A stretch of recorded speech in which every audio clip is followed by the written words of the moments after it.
l'Armari Blanc és el recull de 33 personatges que vas passar a l'escultura durant un llarg període, no? Des de la curiositat del prestatge al pensament, que és com una mena d'aproximació a la vida d'un personatge materialitzada a partir de l'escultura, no? Però com a retrat. El retrat com a unitat global, com a procés de coneixement d'una vida pròpia. No? És poder aquí on està la dificultat en la síntesi d'aquesta aproximació a un personatge durant un llarg període. Bé, jo t'haig de dir que això de l'Armari Blanc és un recull que es va fer durant 25 anys, que vaig començar a nivell d'amistats, de voler retratar amics, no perquè m'ho demanessin, sinó per voluntat meva, i després ho vaig anar ampliant perquè em vaig donar compte que em feia il·lusió poder retratar a persones estimades, persones que jo considerava els meus mestres i persones que jo les admirava. I això va ser un procés que estava en el meu temps, no tenia una dada de fixació d'acabar-ho, sinó senzillament que quan podia lograr aproximar-me amb algun d'aquestes persones, doncs els retratava. La dificultat en la síntesi d'aquesta personalitat pròpia de cada un, com la trobes? Com l'aconsegueixes materialitzar-la? El retrat en el món de l'escultura no té un cànon.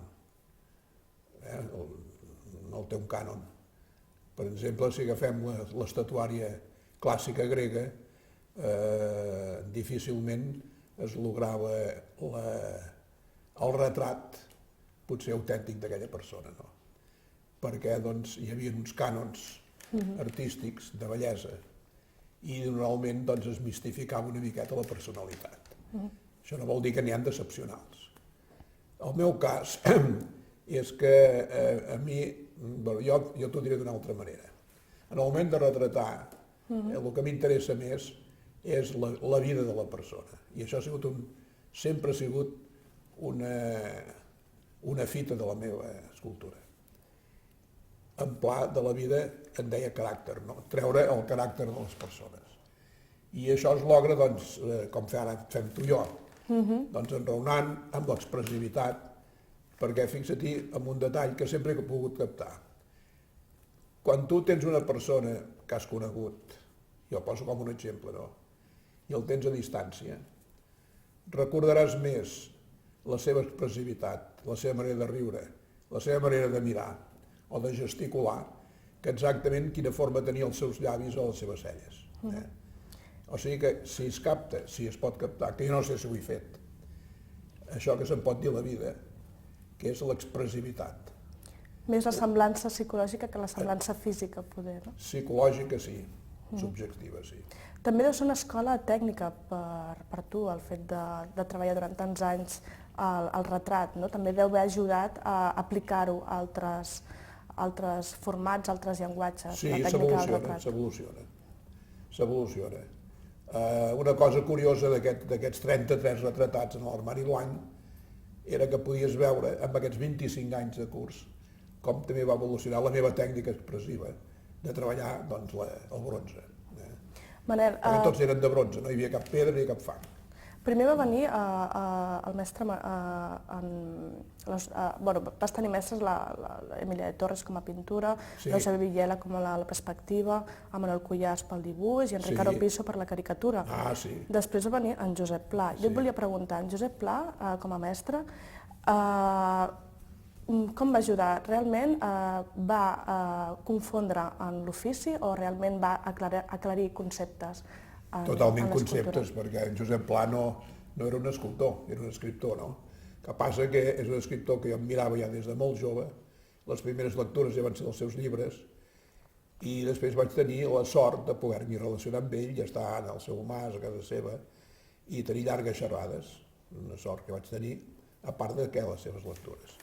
El que passa que aquest escriptor era un home que en sabia molt d'escultura, aquesta és la realitat. Sabia moltes coses, però sabia escultura, potser més que pintura, perquè havia tingut amics escultors. I ell era un home que tenia una gran curiositat per tot, a part de ser un gran observador, i al haver entrat als tallers dels escultors havia vist la tècnica i les dificultats. les enormes dificultats que porta aquest ofici. No? I això ell ho sabia explicar. I amb ell doncs, va ser més aviat de concepte, no?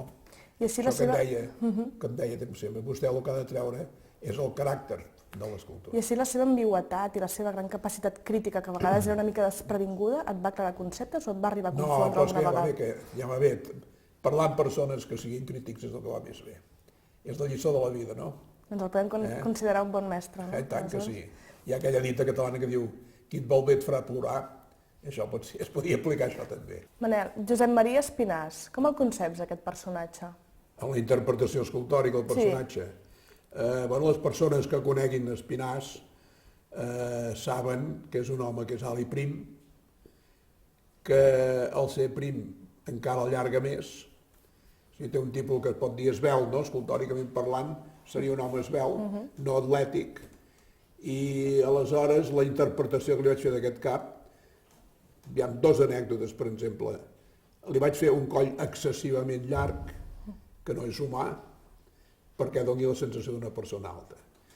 I un altre detall és que, l'escriptor, periodista, novel·lista, no? És un home que l'Espinàs té dues personalitats, si va amb ulleres o si va sense ulleres. Si es treu les ulleres, surt un altre personatge, són dos. Ell, la característica és les seves ulleres. Abans que els portava amb muntura gruixuda, molt més cara.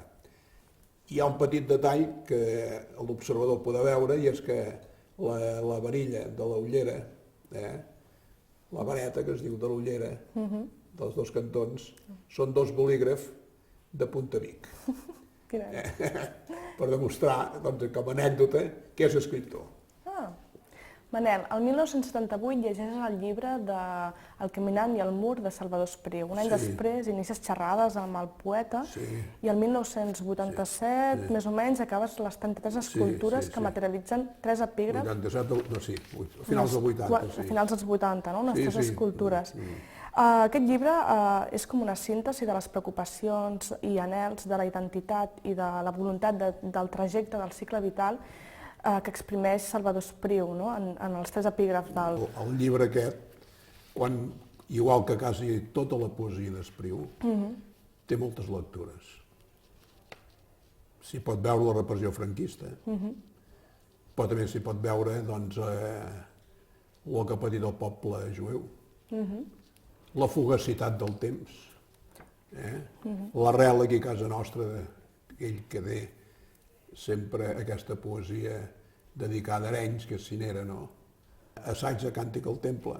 Amb música ho escoltaries potser millor.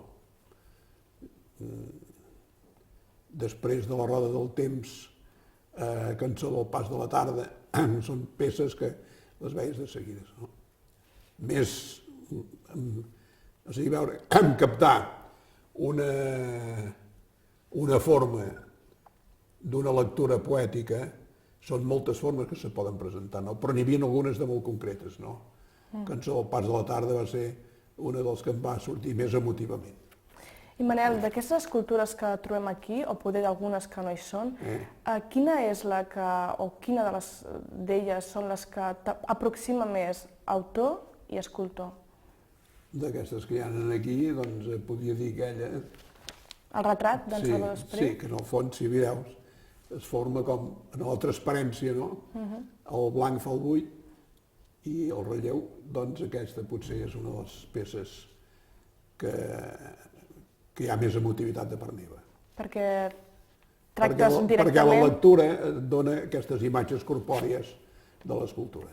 N'hi ha unes que de vegades sembla que et fugin de les mans, no? I d'altres que es concreten més. D'acord.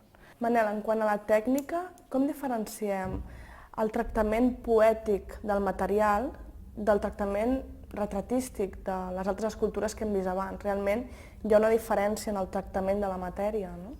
Els retrats, la base és de fang. El que passa que en el retrat busques l'expressivitat de la persona. I això és una interpretació d'una lectura. Per tant, sí que has observat que hi ha una diferència de tècnica. Aquesta diferència de tècnica doncs, és purament literària. Cançó del pas de la tarda, que és una de les més emotives que jo vaig interpretant aquí. Diu, entra la tranquil·la tarda pel fosc camí de la mirada.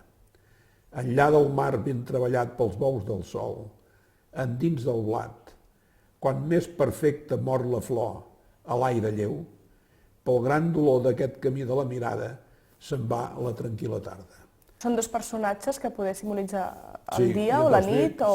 La tarda, la tarda. La tarda amb dos la tarda, personatges. aleshores aquí hi ha una figura masculina i una de femenina, i hi ha una mirada. Em poso de perfil, Manel, doncs. Faràs un retrat així sintetitzat? Sí. Provarem, sí, a veure. Tu no et moguis ara, eh? No, no em moc.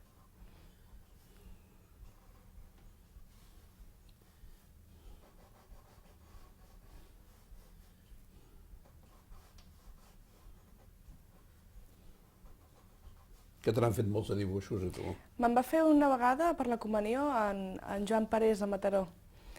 Vaig estar com una setmana. En Parés, sou molt amics amb en Parés, oi? Sí, som molt amics amb la família. També és molt bon amic meu, sí. Sí.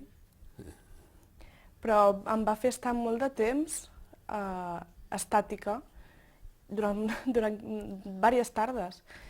I bueno, era un retrat molt detallista. Tu me n'estàs fent una síntesi, no?, així improvisada, però sí. amb mans a mestre. Saps el que fas, no, Manel?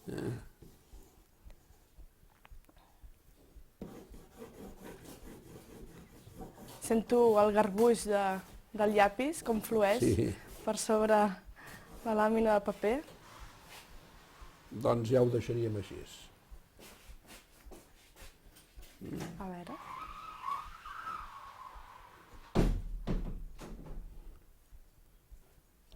Tens uns llavis molt bonics, eh? Gràcies, Manel.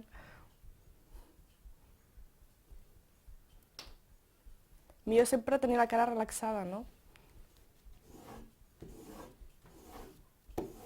Apa, ja està. Manel, aquí tenim una il·lustració poètica del llibre de la Metamorfosi d'Ovidi, interpretat per en Carles Duarte i pels teus dibuixos propis. Sí, sí. Què ens en pots dir d'aquests dibuixos? Senzillament que amb el poeta Carles Duarte ens lliga una bona amistat i moltes vegades m'envia els originals. Aquesta vegada, que són una sèrie de poemes escrits inspirats en Ovidi, amb els Metamorfosis d'Ovidi, Carles Duarte els reinterpreta. Me'ls va enviar i jo, a mesura que anava llegint, anava suggerint sèrie de dibuixos. Són molt eròtics, no, la majoria? La majoria sí, són tema eròtic. Hi ha l'Au Fènix, hi ha una sèrie de poemes que lliguen molt amb l'erotisme. Quina és l'essència d'aquests poemes? Aquests dibuixos són fets amb tinta i aiguada per suggerir doncs, aquesta cosa una mica com, per dir-ho d'una manera, com un dibuix no inconcret, però sí una mica balat, en el qual es formen aquestes imatges que la mateixa aigua dilueix i perfila a la vegada. Com pots veure, són temes eròtics. Aquest és meravellós. Aquest concretament és l'Au Fènix, que en comptes de l'au de sortir i néixer de les cendres, que és el poema, en aquest cas els poemes és com si fos un part maternal. Diguéssim com la frase d'Ovidi, no? La dona a la terra mare, no? La terra mare, sí. Les cendres és l'ocell que torna, l'au que torna a renéixer d'ella mateixa. I la constant, no, de la dona. I en aquest cas jo l'interpreto com un part. I cada un té... Clar, te'ls hauria d'anar llegint un per un. Però vaja, ara estem parlant d'imatge, no? Sí. Que és el meu cas. Ha sortit les teves mans, el pinzell i el moviment.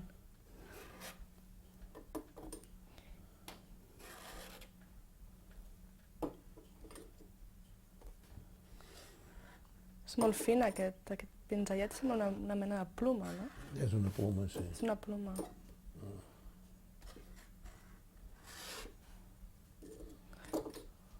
Tens el concepte ja filtrat totalment, eh?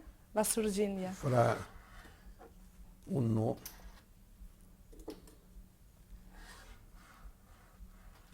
Has estudiat bastant el cos humà, oi? És el que m'agrada més. La meva escultura es basa en el cos humà i amb el retrat. Ja t'explicava que el retrat és...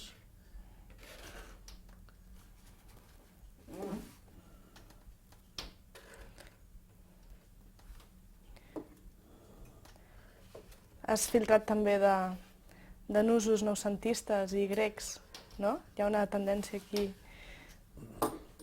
Aquests cossos mediterranis, aquests cossos mediterranis, jo tenia molta influència de jove, vaig estudiar molt el Mallol i també el Manol Huguer, potser més el Mallol, no?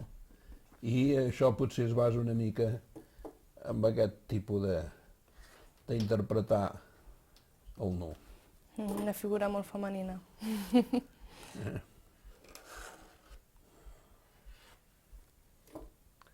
Més o menys.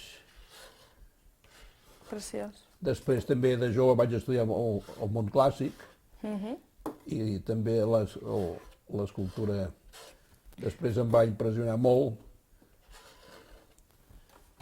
tot el que va ser el moviment postimpressionista. Fauvisme, expressionisme... Sí, expressionisme alemany sobretot també em va interessar molt. Pel concepte o per la tècnica, l'expressionisme alemany? Totes dues coses, perquè tots aquests grans pintors, veus ara com es va difuminant. Ara està agafant aquesta expressió més difosa.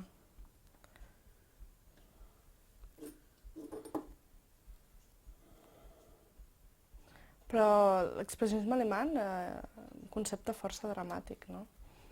Sí, no, fins a un cert punt, perquè a mi el que m'interessa, i jo el que he sentit sempre, és la cosa aquesta de la llum mediterrani, no? Que se'n diu el mediterranisme, que no sé si és concretament és una forma, no? Entre el